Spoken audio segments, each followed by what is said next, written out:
Donald Trump is so emotionally unstable that he can't even control himself in court. He's threatened to get kicked out for the things he says. Now to Donald Trump's blow-up inside a New York City courtroom where he's accused of defamation and could face a $10 million fine. Donald Trump has already been found liable for defamation and for sexually abusing E. Jean Carroll. CBS's Errol Barnett was there today. Tonight, the former president taking his defense to the cameras. I have no idea who she was, and nor could I care less. Despite this photo, It's so funny how during like his breaks in the trial that he goes on camera his baseless defense. You think if he actually had a good defense, he would be able to use it in court and be able to exonerate himself from his crimes, but no, he can't. So that's why he goes to the cameras and tells his base that he's, you know, always right and everybody else is wrong. showing them socializing back in 1987, Mr. Trump continues to deny knowing E. Jean Carroll.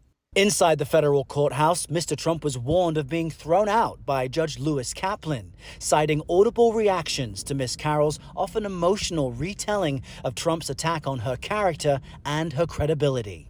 Carroll's attorney telling the judge she is worried the jury could hear Trump saying, quote, "It is a witch hunt," and, quote, "It really is a con job." Kaplan.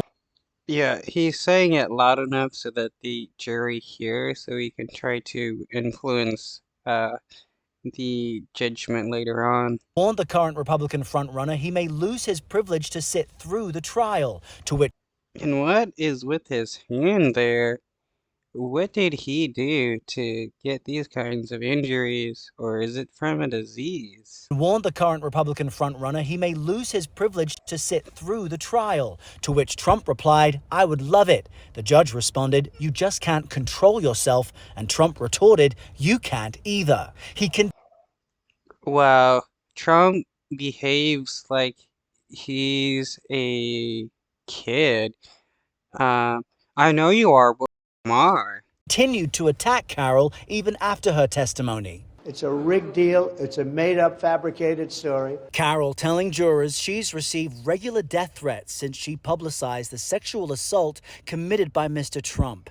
A separate New York jury awarded her a total of $5 million in that case. Attorney Joe Tamburino believes in this case, the jury might hold Trump's outbursts against him. Which they should, because this shows the mental state of Trump and how little he actually cares. He does in that courtroom is watched by the jury.